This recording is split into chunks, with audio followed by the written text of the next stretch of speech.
इथे बघू शकता स्वस्तात मस्त आणि पौष्टिक असे मुगाचे पिठाचे लाडू तयार झालेले आहेत। हे लाडू खूप हेल्दीही असतात, पचायला हलकेही असतात। नमस्कार, जया इंडियन रेसिपी चॅनलमध्ये सर्वांचं खूप खूप स्वागत आहे। इथे बघू शकाल हे हिरवे मूग आहेत। तर आज मी हिरव्या मुगाच्या पिठापासून हेल्दी असे लाडू बनवणार आहे। तर इथे मी हे जे हिरवे मूग घेतलेले आहेत ते दळून आणलेले आहेत आणि त्याच्या पिठापासून लाडू बनवणार आहे। इथे मी 1 वाटी मुगाचे पीठ घेतलेलं आहे। 1 वाटी मुगाच्या पिठापासून आज लाडू बनवणार आहे। सुरुवातीला आपल्याला हे पीठ आहे ते तुपामध्ये परतून घ्यायचं आहे। इथे मी कढई गरम करून घेतलेली आहे। तर सुरुवातीला इथे मी 2 चमचे तूप टाकत आहे। जसं लागेल असं तूप वापरायचं आहे। आता हे तूप चांगलं गरम करून घेते। तूप गरम झालेलं आहे। इथे मी 1 चमचा डिंक घेतलेला आहे। तुम्हा सर्वांनाही माहितीच आहे की डिंकाचे खूप सारे फायदे आहेत। आपण हा डिंक आहे तो तुपामध्ये परतून घेऊया।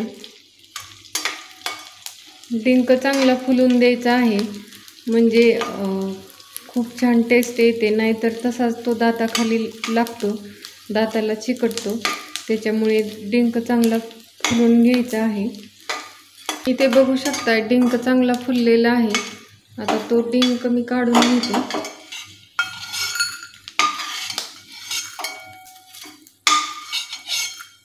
आता त्याच तुपामध्ये इथे जे मुगाचं पीठ घेतलेलं आहे ते टाकून घ्यायचं।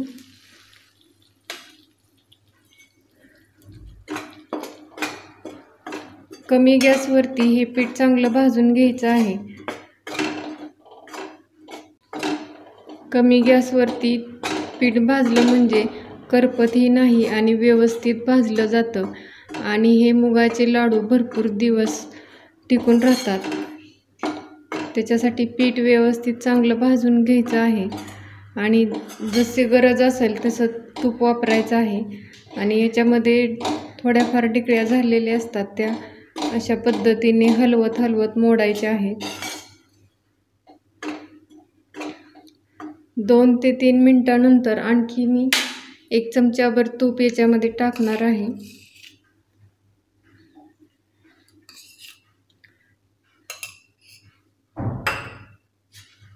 एक चमचाभर तूप टाकलं की अजून याला हलवत राहायचं आहे।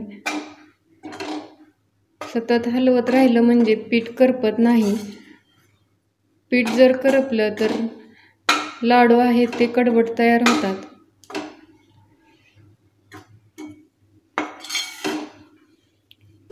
अशा पद्धतीने याच्या ढिकळ्या मोडत मोडत पीठ व्यवस्थित भाजून घ्यायचं आहे।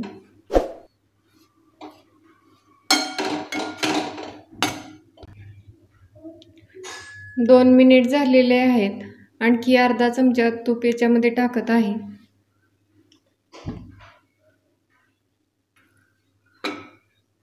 व्यवस्थित भाजून घ्यायचं आहे।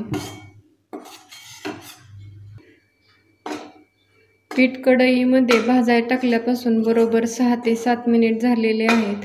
आता हे मुगाचं पीठ आहे ते चांगलं भाजलेलं आहे। इथे बघू शकता सुरुवातीला अगदी कोरडं होतं, आता थोडंसं ओलसर झालेलं आहे। अशा पद्धतीची कन्सिस्टन्सी पिठाची झालेली आहे। जास्तही भाजायचं नाही, जास्त भाजलं तर लाडू कडवट होऊ शकतात। तर आता हे पीठ आहे ते हलकंसं कोमट करून घ्यायचं आहे। जरी गॅस बंद केला तरी हलवत राहायचं, नाहीतर पीठ खाली लागू शकतं कढईला।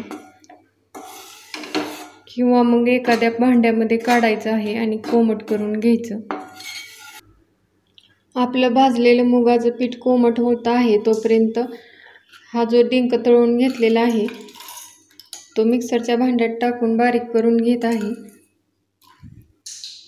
बघताय डिंक बारीक करून घेतलेला आहे। आता हा डिंक आहे तो आपण इथे हे पीठ आहे तेही कोमट झालेलं आहे।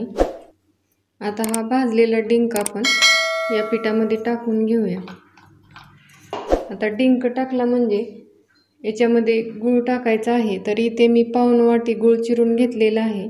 तुम्ही तुमच्या आवडीप्रमाणे गूळ कमी जास्त करू शकता. बरोबर पाऊण वाटी गूळ चिरून घेतलेला आहे. याऐवजी तुम्ही गूळ पावडर वापरली तरी चालू शकते. आता हा गूळ याच्यामध्ये टाकून मिक्स करून घ्यायचा आहे.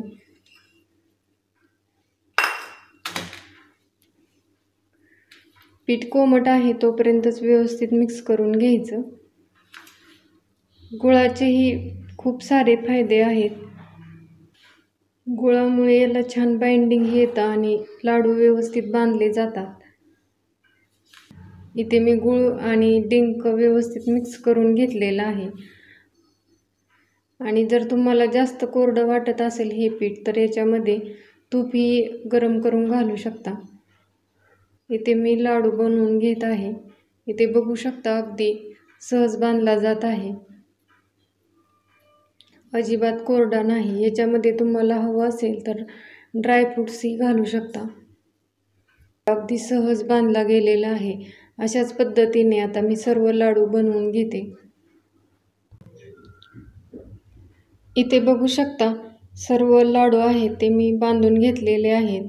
1 वाटी मुगाचं पीठ घेतलेलं होतं त्याच्यापासून बरोबर 15 लाडू या आकाराचे तयार झालेले आहेत. यातला एक लाडू आहे ते फोडून दाखवते. इथे बघू शकता अगदी मस्त असे मुगाच्या पिठापासून लाडू तयार झालेले आहेत. आतून ही बाइंडिंग अगदी छान तयार झालेलं आहे. बघू शकता स्वस्तात मस्त आणि पौष्टिक असे मुगाचे पिठाचे लाडू तयार झालेले आहेत. हे लाडू खूप हेल्दीही असतात, पचायला हलकेही असतात. मला ही मुगाच्या पिठाच्या लाडूची रेसिपी आवडली असेल तर नक्की लाईक करा, शेअर करा. माझ्या चॅनलला सबस्क्राईब केलं नसेल तर प्लीज सबस्क्राईब करा. त्याच्या शेजारी जे बेल आयकॉन आहे तेही प्रेस करा, म्हणजे नवीन व्हिडिओ अपलोड केले की त्याचं नोटिफिकेशन तुम्हाला भेटेल. व्हिडिओ शेवटपर्यंत पाहिल्याबद्दल सर्वांचे मनापासून धन्यवाद. पुन्हा भेटूया अशाच नवीन रेसिपी बरोबर.